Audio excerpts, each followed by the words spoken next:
Good morning friends, मेरे channel में आपको स्वागत है।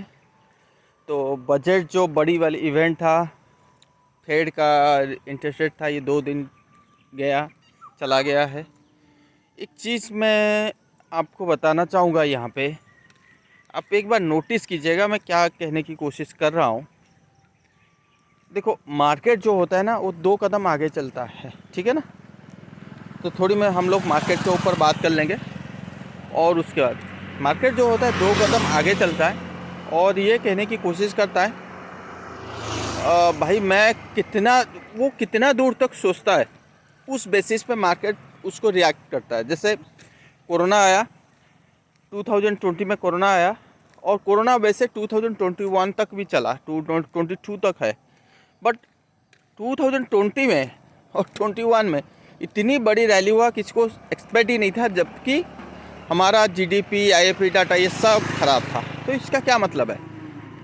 मतलब ये है कि मार्केट को पता था भाई ये जो चीज़ है कहीं ना कहीं सोल्यूशन निकल जाएगा विद इन 5 to 6 मंथ।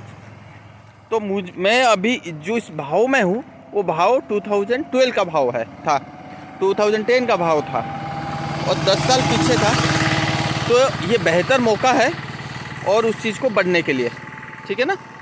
अब मार्केट भी बढ़ गया, आगे था इवेंट था, बड़ा इवेंट, यूएस का इलेक्शन था और कोई गवर्नमेंट ये नहीं चाहेगा कि मार्केट नीचे रहे, और जिस वजह से लिक्विडिटी आया मार्केट में और स्टिमुलस पैकेज आया, उस वजह से मार्केट में तेज़ी आ गई, ठीक है। अब मार्केट होने से पहले मार्केट को पता लग जाता है कि मार्केट को क्या करना है, मार्केट उस बेसिस पे रिएक्ट किया।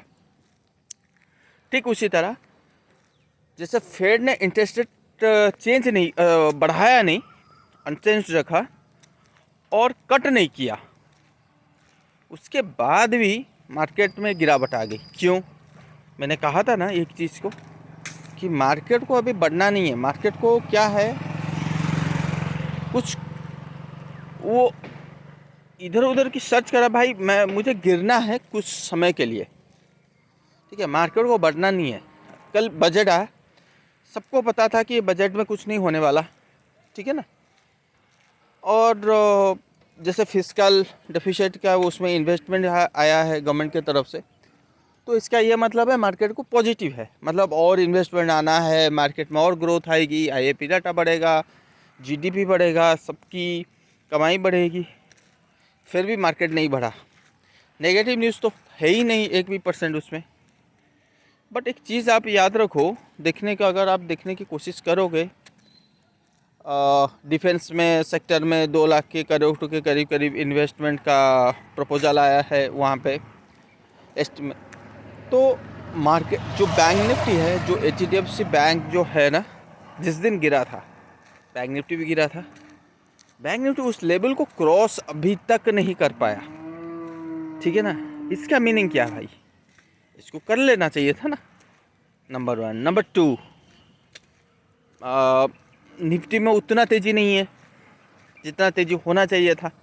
फिर भी जो गैप एरिया है बैंक निफ्टी का, वो ना गैप फिलअप किया, गैप डाउन होके वो भी फिलअप नहीं किया। तो ये चीज़ कुछ ना कुछ तो लग रहा है कि मार्केट सारी चीज़ को डिस्काउंट करने में लगी है। और जैसा एसजेएक्स निफ्टी 150 पॉइंट ऊपर है या 100 पॉइंट के करीब ऊपर है, तो वो दिख रहा है कि मार्केट में तेज़ी आनी चाहिए। जैसे यूएस मार्केट में तेज़ी आया है, कल आया है। बट मुझे यही क्यों ना कुछ तो लग रहा है कि भाई वो तेज़ी सस्टेनेबिलिटी नहीं है, ठीक है ना। तो थोड़ा सा केयरफुल होकर आप ट्रेड कीजिए। इन्वेस्टमेंट मैंने जैसे कहा, पहले भी बोला था कि इन्वेस्टमेंट उसी में कीजिए जहाँ पे वैल्यू नज़र आता है। जहाँ पे वैल्यू नज़र नहीं आता वहाँ पे इन्वेस्टमेंट मत कीजिए।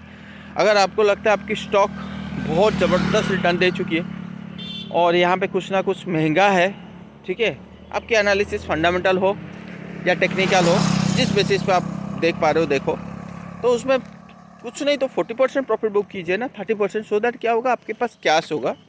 मार्केट नीचे आया तो उसका अपॉर्चुनिटी, उसकी फ़ायदा आप उठा पाओगे, ठीक है, क्योंकि आपके पास कुछ तो कैश है।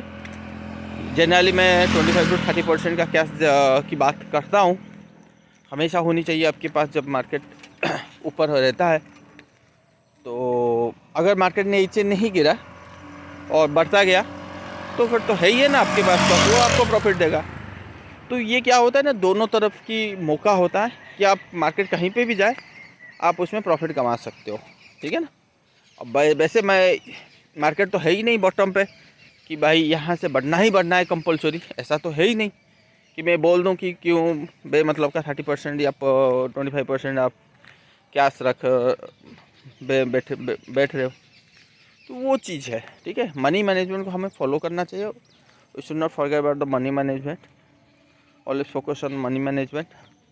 तो लेट्स सी वीकली का क्लोजिंग क्या हो रहा है। हाँ, एक इंटरेस्टिंग पॉइंट है कि निफ्टी में मंथली कैंडल में एक डोजी कैंडल बना है। मंथली जब जब डोजी कैंडल बनता है तो देखा गया है कि पॉज अगले 1-2 महीने के लिए होता है, नहीं तो एक अच्छी खासा करेक्शन होती है। और डोजी जनरली अनसर्टेनिटी को इंडिकेशन करता है, तो वो चीज़ है कैंडल वाइज। तो अभी देखना पड़ेगा कि आज इसी जो निफ्टी का जो हाई है वो 22 जन 2024 ये बहुत इजी हो जाता है याद रखना। और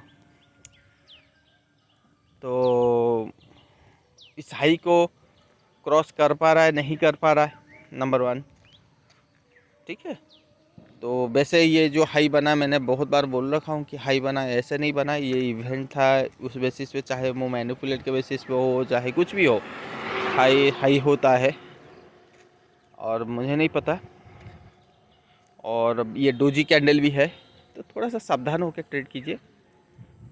बाकी जहाँ पे वैल्यूएशन नज़र आते हैं बाई करने की सोचिए। जहाँ पे वैल्यूएशन नज़र नहीं आता, जैसे बड़े बड़े स्टॉक है, एशियन पेंट है, बजाज फाइनेंस, एचडीएफसी बैंक, बहुत सारे बड़े बड़े लार्ज कैप स्टॉक है जो अभी तक वो सेल में नज़र आ रहे हैं, ठीक है ना। तो कहने का मतलब ये है कि सेल मतलब क्या है, वो काफ़ी टूट चुके हैं और बियरिश काइंड ऑफ सिनेरियो है उनका। तो थोड़ा सा सावधान रहिए, ऐसा होना नहीं चाहिए मेरे हिसाब से। तो let's C. Okay, thank you.